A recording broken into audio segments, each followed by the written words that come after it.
รีวิวมงกุฎให้ทุกคนเบิ่งอันนี้จะเป็นมงกุฎทองอันดับหนึ่งนางสาวกึมมุลาว2025ได้เป็นการประกวดครั้งที่4ของมุกดาแล้วก็ได้เป็นมงกุฎมาก่อนที่มุกดาจะลงประกวดเนาะพอมุกดาก็ได้เสียชีวิตในปี2023ซึ่งว่าเสียชีวิตในปี2023และเฮ็ดให้มุกดาแบบว่าชีวิตสงักเนาะแล้วก็บ่มีแรงบันดาลใจในการเฮ็ดอีหยังต่อแล้วเพิ่นสบายดีกับสบายดีทุกคนตอนรับเข้าสู่ช่องมุกดาสาวเส้นขวางชาแนลคลิปวิดีโอนี้มุกดาจะมารีวิวมงกุฎมงทำอิฐในชีวิตของมุกดานั่นก็คือมงกุฎทองอันดับหนึ่งนางสาวกึมมุลาว2025นั่นเองทักทายสบายดีพี่ๆ FC ทุกคนเนาะทั้งภายในและต่างประเทศนั่นเองเด้อมื้อนี้มุกดาขออนุญาตใส่มงกุฎเนาะเป็นนางงาม1มือเด้อพี่น้องอันนี้เป็นความภาคภูมิใจแล้วก็เป็นที่ไปที่มาจะเป็นเรื่องเล่าที่มุกดาอยากเล่าต่อให้กับทุกๆคนได้เห็นน้ำกันเนาะนั่นก็คือมงกุฎตัวนี้เนาะเป็นมงกุฎห้องอันดับหนึ่งนางสาวกึมมุลาว2025ซึ่งว่าเป็นความภาคภูมิใจของมุกดาและมุกดาอยากจะมาเล่าเรื่องราวและการรีวิวมงกุฎไปน้ำกันเนาะทุกคนคือก่อนที่มุกดาจะลงประกวดเนาะนางสาวกึมมุลาว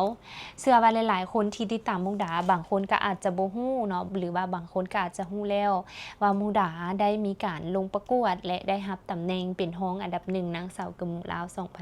2025และมุกดาอยากจะมาส่งต่อเรื่องราวดีๆแล้วก็มาเล่าความฝันเล่าถึงความเป็นมาและก็แรงบันดาลใจที่เฮ็ดให้มุกดาลงประกวดเนาะ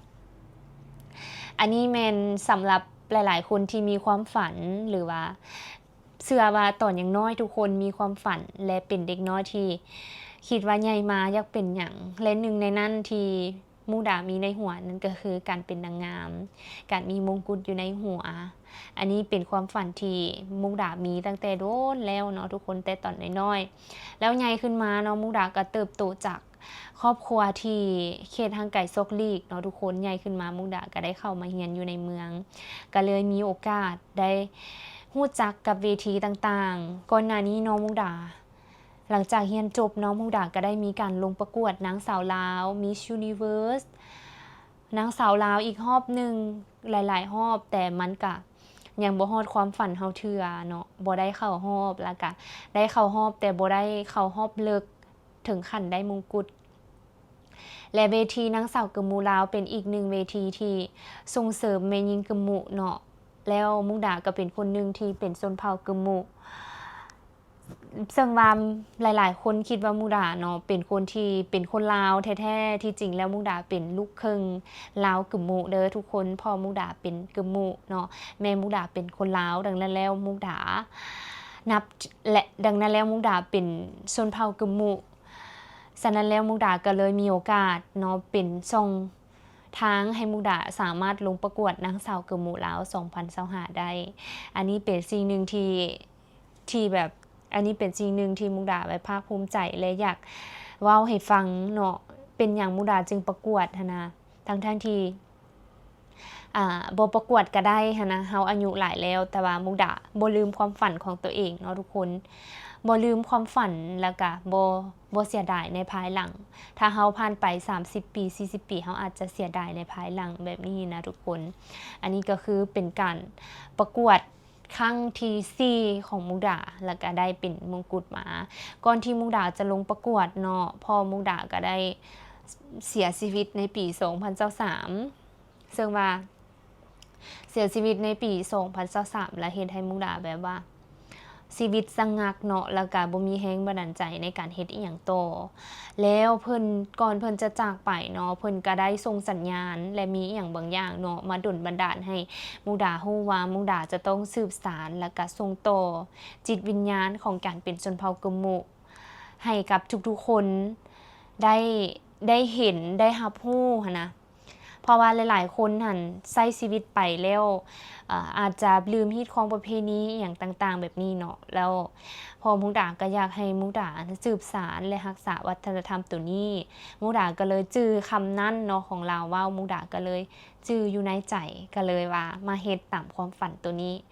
บ่ได้เฉพาะให้มุกดาเองเนาะแต่ว่าให้ลาวนำเนาะ ให้เราได้เห็นว่า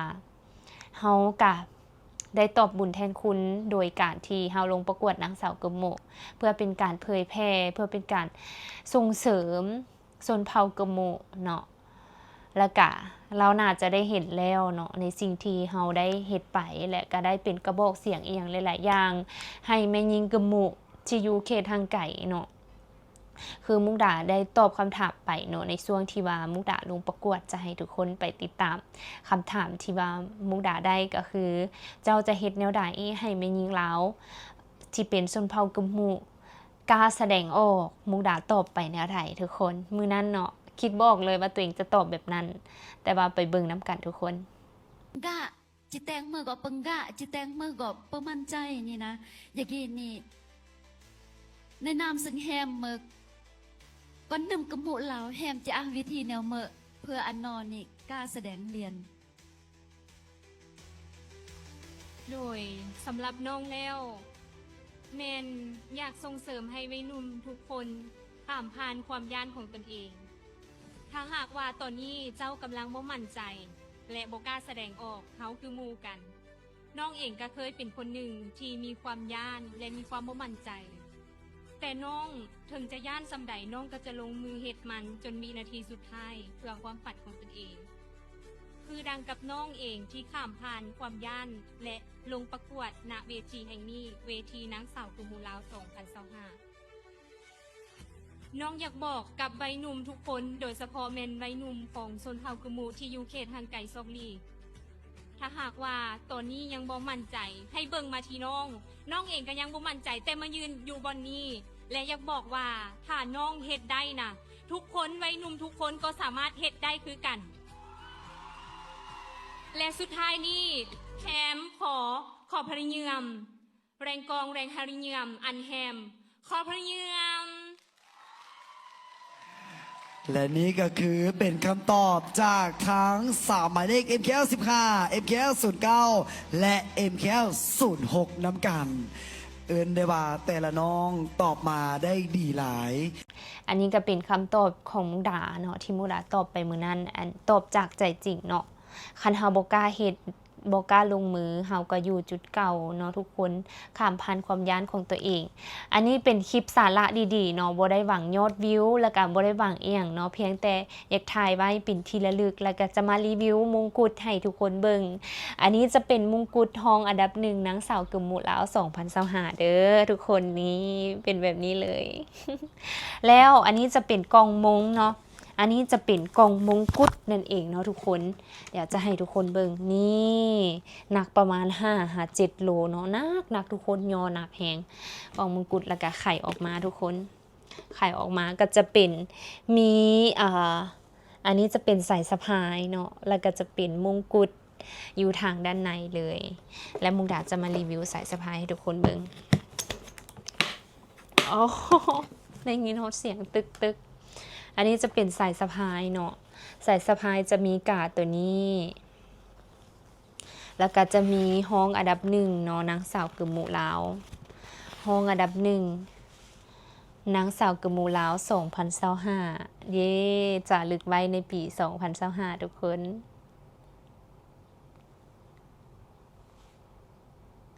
อันนี้เนาะคือความภาคภูมิใจที่